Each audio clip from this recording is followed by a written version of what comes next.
Hello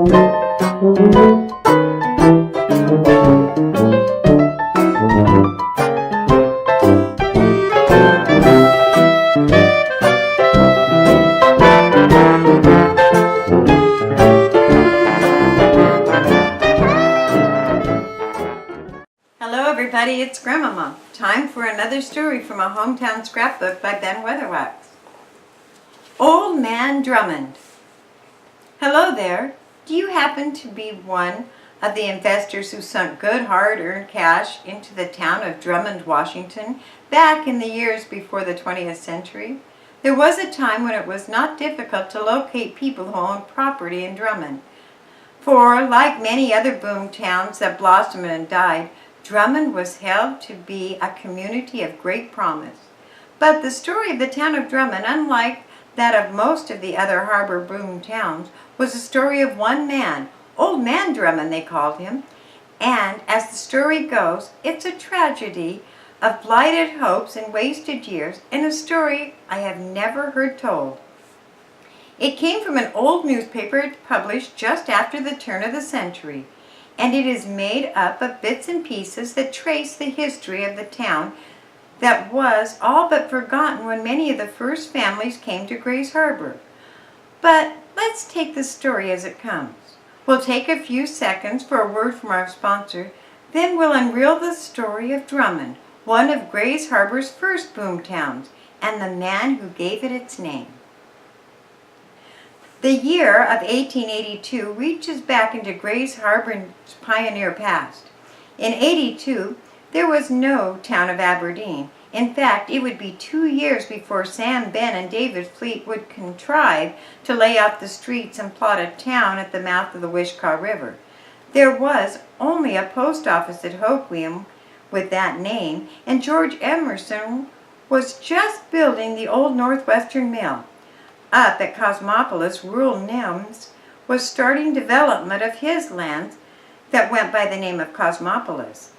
What we call Westport was Peterson's Point to most folks, and a way station for the route to the harbor from the outside world. A few river boats beat their lonely paths up and down the Chehalis along the shore of the bay.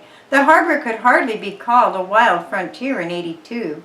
Several hundred families inhabited the county called Chehalis, but it was certainly no metropolis and no crossroads of the world. It was still a little lived-in spot with lots of free ground for homesteaders and many an opportunity locked up in its rich forest and wonderful valleys. That was the harbor of 1882. And that was the year that a young man named Drummond came down from Canada to look things over. He was tall, broad-shouldered, and handsome. He had been a construction foreman on the Canadian Pacific Railroad, and he knew the West. He knew how to take care of himself, too. He stayed along the fringes of civilization only for a few days, then struck out for the denseness of the harbor forest. He worked his way along the south shore of the harbor from Peterson Point east, looking over land. And finally, just east of where William O'Leary had squatted in 1859, he saw land that looked good to him. There was timber on it. The land came down to the harbor. A stream ran into the harbor from his proposed claim. He staked it and filed his claim in Olympia.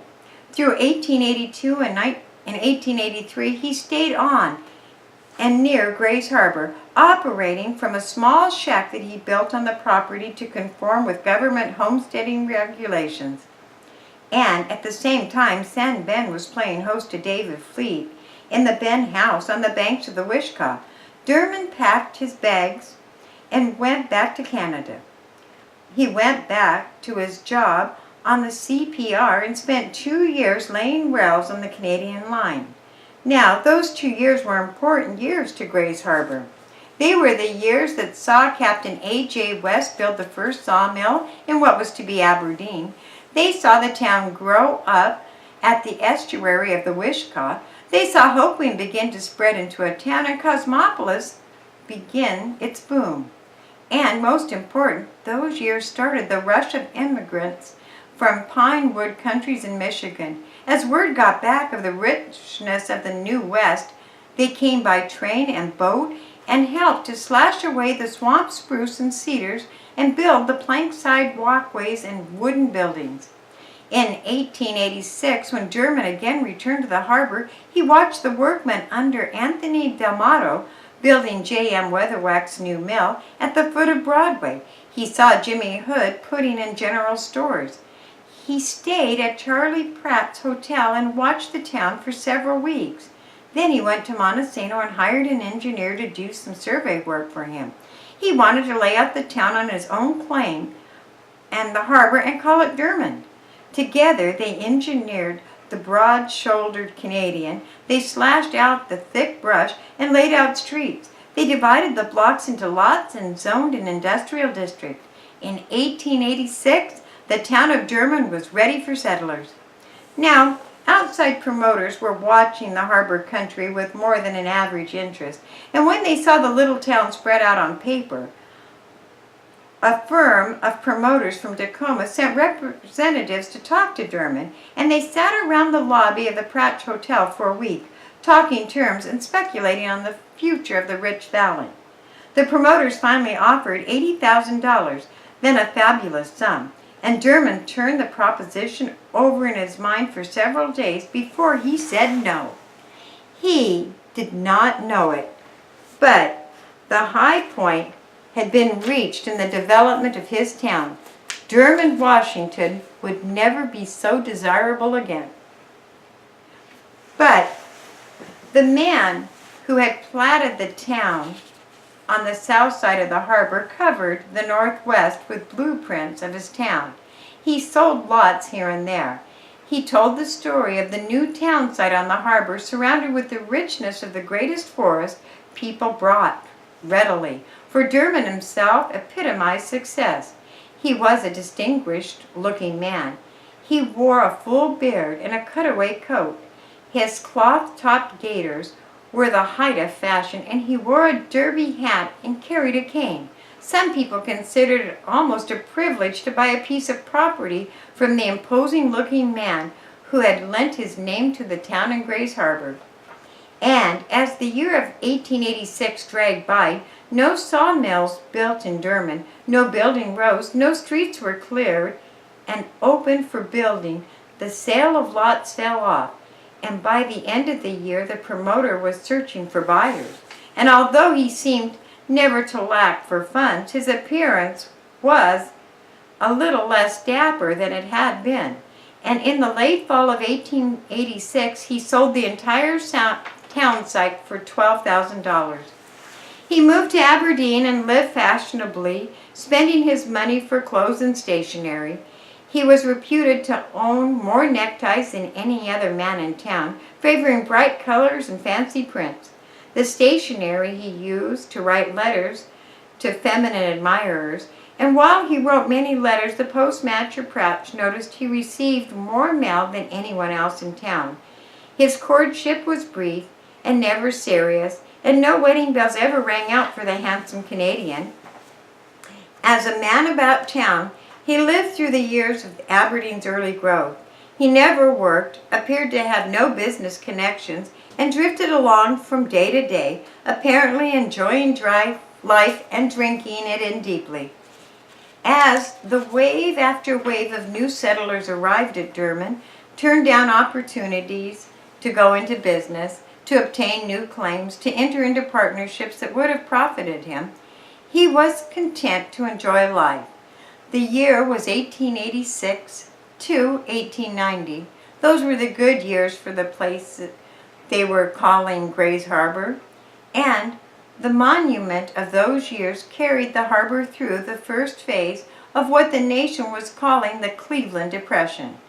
But when that panic, they called those hard years panics in those days, when the panic hit the harbor, it hit it with a bang.